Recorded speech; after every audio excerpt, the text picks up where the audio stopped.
जय श्री राम। लोकतंत्र का महापर्व चुनाव आ गया है। हम सभी की भागीदारिता इसमें रहे। यह एक बड़ा पर्व है, ये एक बहुत बड़ा त्यौहार है और हम सभी की सहभागिता इसमें होनी चाहिए।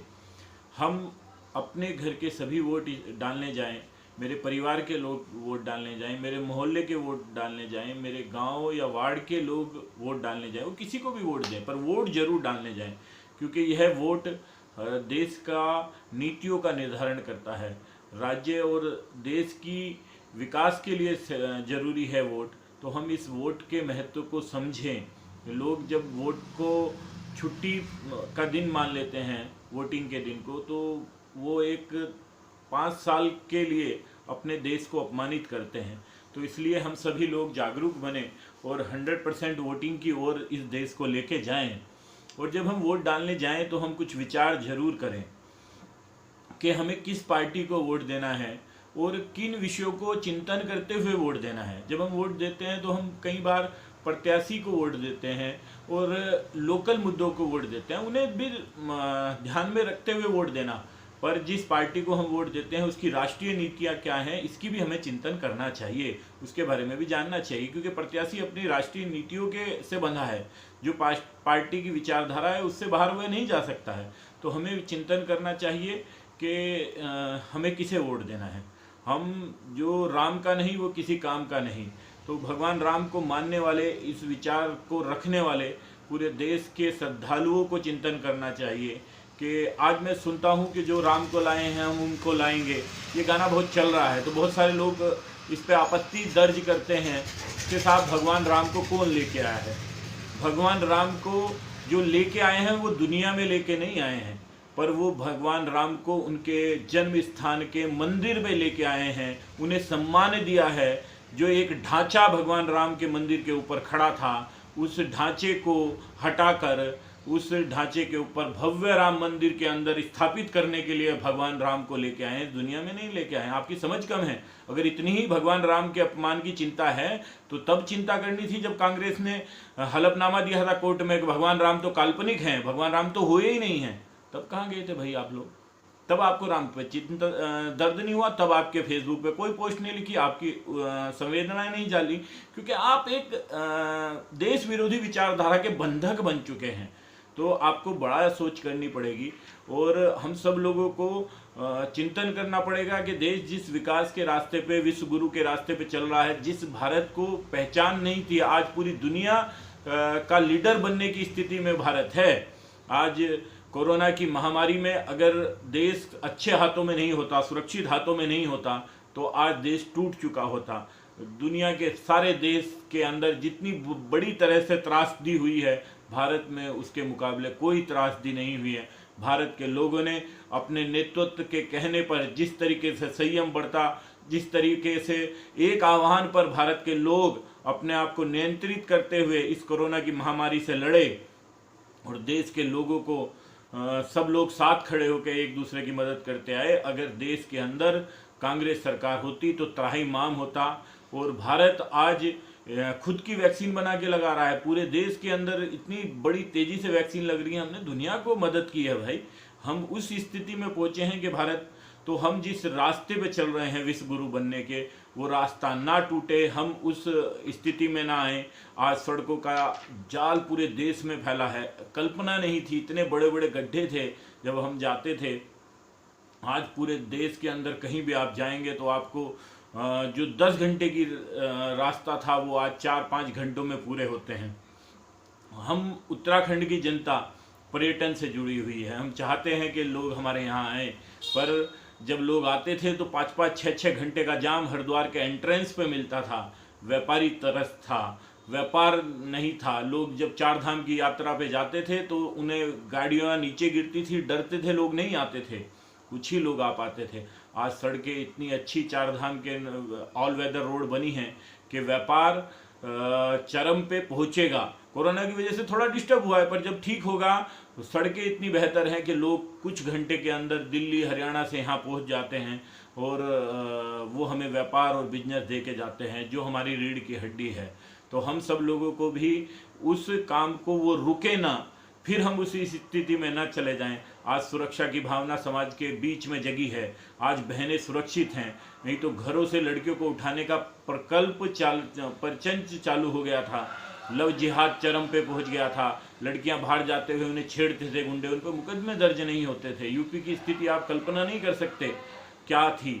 आज हमारे जो देश का सैनिक है वो उत्तराखंड से बहुत बड़ी संख्या में सैनिक जो है सेना में काम करते हैं वो, पर उनकी बहनें और उनकी बेटियां, उनकी पत्नियां घर में अकेली रहती हैं और उन्हें बड़ी संख्या में वहाँ पे जिहादी जाकर लव जिहाद के रूप में भगाने का काम कर रहे थे। एक सैनिक ने मुझे फ़ोन करके कहा कि भाई साहब मेरी बहन को एक जिहादी लेके भाग गया है, और वो रोने लगा कि मैं देश की सुरक्षा करता हूँ, मेरे घर की सुरक्षा कौन करेगा। तो वो परिस्थितियों से आज हम बच के निकले हैं, वो बहुत हद तक कम हुई हैं। तो हम सब लोगों को सुरक्षा खत्म ना हो हमारी, दोबारा हम उस स्थिति पे ना पहुँचें। उत्तराखंड में खंडूरी जी ने गो अधिनियम बनाया था, वह गाय की रक्षा करने के लिए कारगर सुरक्षा कवच बना था। गाय को हम माता कहते हैं, हम सब लोग गाय को पूजते हैं, हम सब कनागत में गाय को रोटी खिलाते हैं, पर जब उस गाय की हत्या होती है तो हम भूल जाते हैं कि वही गाय हमारे पूर्वजों को रोटी खिलाती है। रोटी हम इसलिए खिलाते हैं कि जो हम रोटी गाय को खिलाते हैं वो हमारे पूर्वजों को पहुंचती है, पर जब उस गाय की हत्या होती है और उसका मांस लोग खाते हैं तो वो पाप भी हमारे पूर्वजों को पहुंचता होगा। तो हम खंडूरी जी ने एक ऐसा कानून बनाया था कि 1 साल से पहले जमानत नहीं होती थी गो हत्यारों की, पर हरीश रावत सरकार ने उस कानून को इतना लचीला कर दिया कि 2-3 दिन में आज गो हत्यारों की जमानत हो जाती है, और जिससे गो हत्याएं बहुत तेजी से बढ़ी थी। यह फिर वही काम करेंगे, गो हत्याएं फिर चरम पे पहुंच जाएंगी और उसका पाप हम सबको ना लगे, इसकी हमें चिंता करनी होगी। माँ गंगा श्रद्धा का केंद्र है। आज हर की पौड़ी पर लाखों श्रद्धालु प्रतिदिन आते हैं, वही व्यापार का केंद्र है, वही हमारे तिलक की रक्षा करता है। अगर श्रद्धालु नहीं आएंगे उनकी आस्था खत्म हो जाएगी। यही वही कांग्रेस सरकार है जिसने गंगा को, हर की पौड़ी को स्क्रैप चैनल, एक नाला घोषित किया था, एक नहर घोषित कर दिया था। तो यह हिंदुओं की आस्था को दोबारा खतरे में डालेंगे।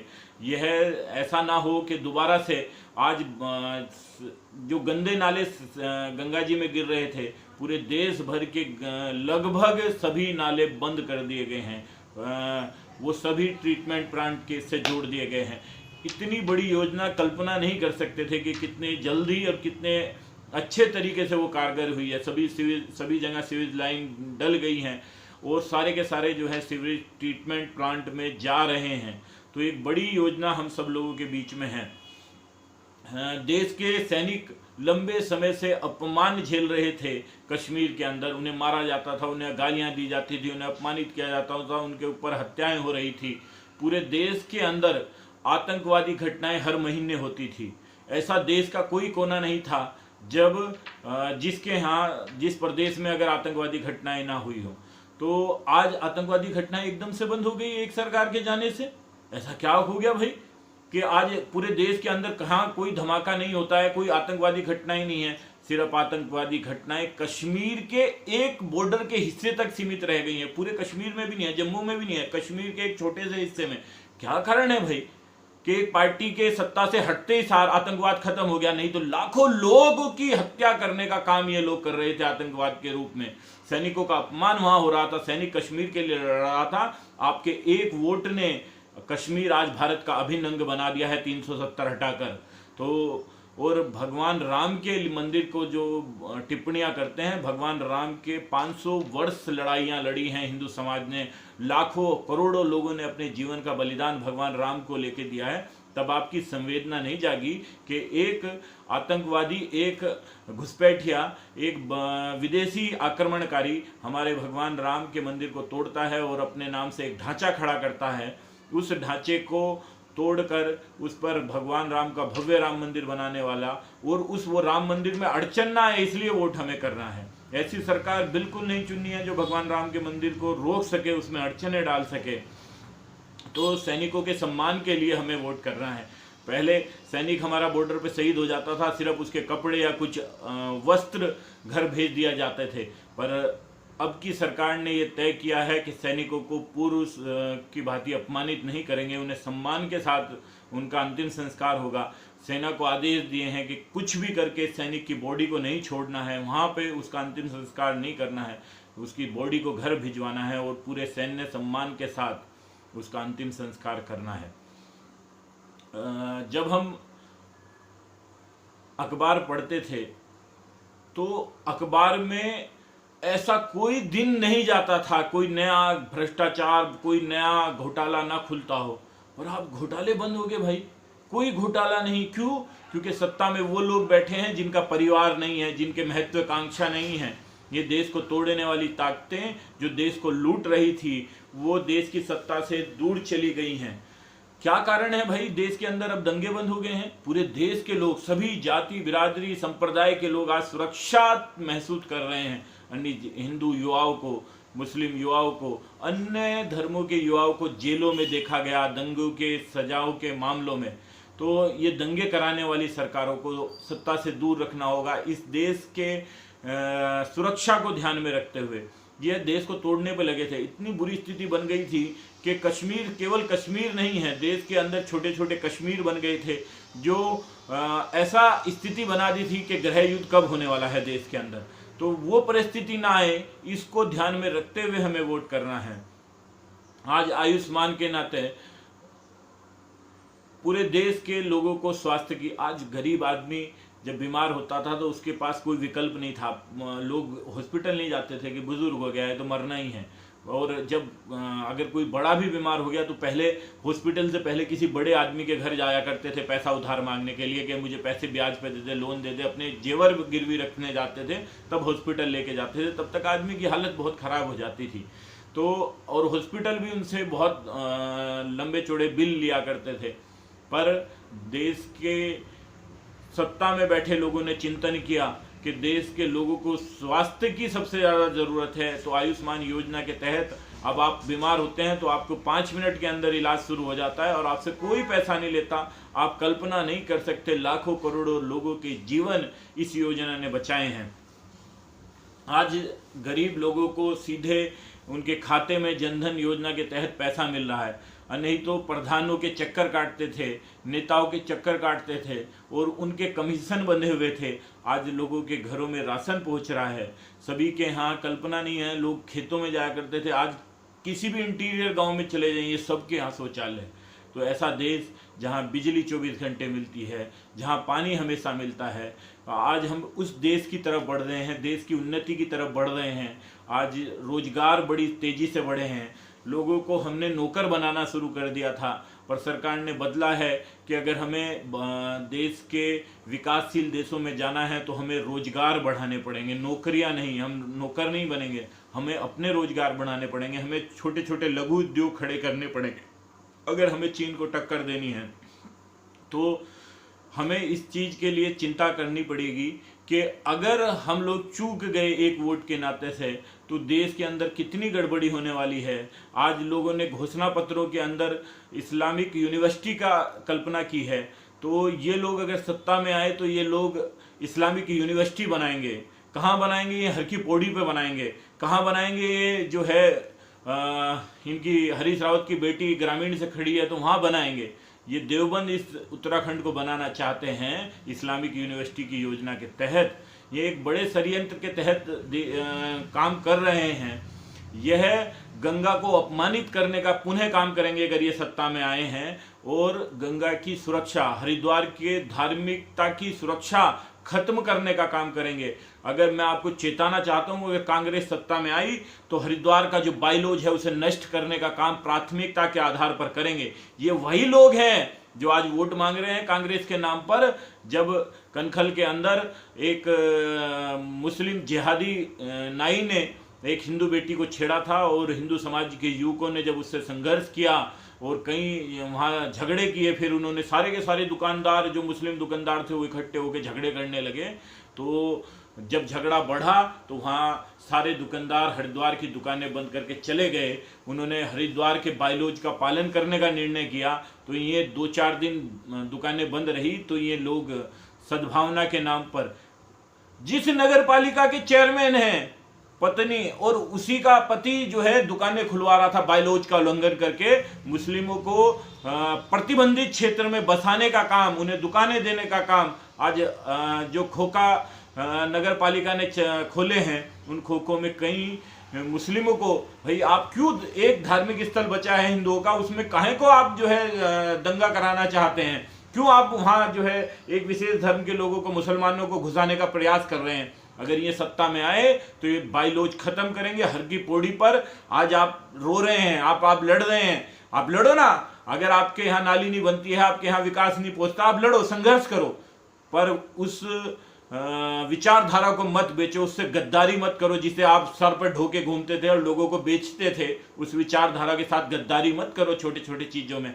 आज दुकान बची है, इसकी चिंता करनी चाहिए। दुकान में अगर कुछ नुकसान हो गया है तो उससे कोई फर्क नहीं पड़ता है, विकास नहीं पहुंचा है, पर दुकान बचेगी इसकी चिंता करनी चाहिए कि कहीं कोई जिहादी आपकी दुकान पे कब्जा तो नहीं करेगा, उसके आगे रेडी तो नहीं लगाएगा। आने वाले ये तिलक जो हम लगा के हर की पौड़ी पे बैठते हैं, ये कहीं तिलक लगाने का अधिकार तो हमसे नहीं छीन लिया जाएगा। बाकी धार्मिक स्थलों पर एक विशेष योजना के तहत जिहादियों ने कब्जा किया है, तो हमारे हरिद्वार के धार्मिक स्थल सुरक्षित रहें, इसकी चिंता हमें योजनाबद्ध तरीके से करनी पड़ेगी। कहीं हमारे एक वोट से, गलत वोटिंग से गाय की हत्या दोबारा बड़ी तेजी से शुरू ना हो, वो पाप हमें ना लगे, इसकी चिंता हमें करनी होगी। कहीं लव जिहाद बड़ी तेजी से ना बढ़े इस क्षेत्र के अंदर, इसकी चिंता हमें करनी पड़ेगी। हमें चिंता करनी पड़ेगी कि कहीं जो है गंगा को पुनः अपमानित करने का काम शुरू ना हो जाए, कहीं ईसाई मशीनरियों को दोबारा से बढ़ाना हो जाए। आपके एक वोट ने जो विदेशी फंडिंग थी उस पर एक साइन से हमने रोक लगाई कि भाई हमें हिसाब दो कि विदेशों से जो फंडिंग आती है। आज ईसाई जो धर्मांतरण पैसे के आधार पर होता था वो 80% बंद हो चुका है इस देश के अंदर। तो आपके एक वोट ने वो काम किया है। आप छोटे छोटे मुद्दों में फंसकर, छोटी छोटी नाराजगियों में फंसकर इस देश को दोबारा गुलाम बनाने की स्थिति में ना लेके जाएं, और ऐसे लोगों को ना चुनें जो भगवान राम का अपमान करते हो, हमारी संस्कृति का अपमान करते हो, हमारे मूल का अपमान करते हो, हमारे संतों का अपमान करते हो, तो ऐसे लोगों को ना चुनें। मैं आपसे अपील करता हूं कि आप जाएं मुस्लिम बस्तियों में, देखें वहाँ कितना विकास है। वहाँ सड़कें नहीं है भाई, वहाँ नाली नहीं है, उनके पास शिक्षा नहीं है, उनके पास जो है मूल संसाधन की कमी है उतनी। क्यों है? क्योंकि वो जागरूक हैं, उन्हें चाहिए ही नहीं है। वो जागरूक नहीं है, उन्हें विकास चाहिए ही नहीं है, फिर भी वो क्या मांगते हैं? कभी देखा है कि हमें नाली चाहिए, हमें ये संसाधन चाहिए? उन्हें कुछ भी नहीं चाहिए। वो तो एक योजना के आधार पर काम करते हैं। पूरे देश में मुसलमान यह तय करके वोटिंग करता है कि साहब जो हिंदू विचारधारा को हराने वाला व्यक्ति है उसे हम वोट करेंगे। वो किसी पार्टी को विशेष को वोट नहीं करता है। लोग सोचते नहीं, मानो से हमें कुछ सीख लेनी चाहिए। क्या सीख लेनी चाहिए? कि वह एक योजना के आधार पर वोटिंग करते हैं। वो कभी धरना प्रदर्शन नहीं करते विकास को लेकर, वो कभी जो है नालियों को लेकर प्रदर्शन नहीं करते, उनकी कोई मांगे नहीं रहती। उनकी सीधी सी मांग है जो हिंदुत्व की विचारधारा का व्यक्ति है, जो हिंदुत्व की विचारधारा की पार्टी है, जो कैंडिडेट उसे हरा रहा होगा हम उसे वोटिंग करेंगे। तो हम भी अपने धर्म के मान बिंदुओं को सुरक्षित करने वाले व्यक्ति को वोट करें। हमारी जो देश को सुरक्षित कर सकता है ऐसे व्यक्ति को वोट करें, जो हमारे सैनिकों का सम्मान रख सकता है, जो हमारे देश के बॉर्डरों को सुरक्षित कर सकता है, जो हमारे देश में दंगे को रोक सकता है, जो बहन बेटियों के सम्मान को बना सकता है, ऐसे व्यक्ति को हम सब लोगों को वोट करना चाहिए। हम छोटी नाराजगियों में अपने देश का बड़ा नुकसान ना करें। आपसे यही अपील है, आपसे यही अनुरोध है कि आप सब लोग बड़ी संख्या में वोट करने निकलेंगे और देश और भारत माता के लिए और भगवान राम के लिए वोट करेंगे। आपको बड़ा मन करना होगा कि हमारा घर, हमारा परिवार, हमारे बच्चे जो हम संसाधन कमा रहे हैं उसका भोग कर पाएँ। हमें कश्मीरी पंडित नहीं बनना है, हम भूल कर भी वो गलती ना करें जो आज तक हमारे पूर्वजों ने की है। आज हमें सुरक्षित हाथों में इस देश को सौंपना होगा। हमारी छोटी सी गलती एक बहुत बड़ा नुकसान कर सकती है। तो आपसे पुनः अनुरोध है कि आप बड़ी संख्या में मतदान करेंगे और इस देश को सुरक्षित बनाने के लिए आपका एक महत्वपूर्ण वोट डलेगा, ऐसी आपसे अनुरोध है। जय श्री राम।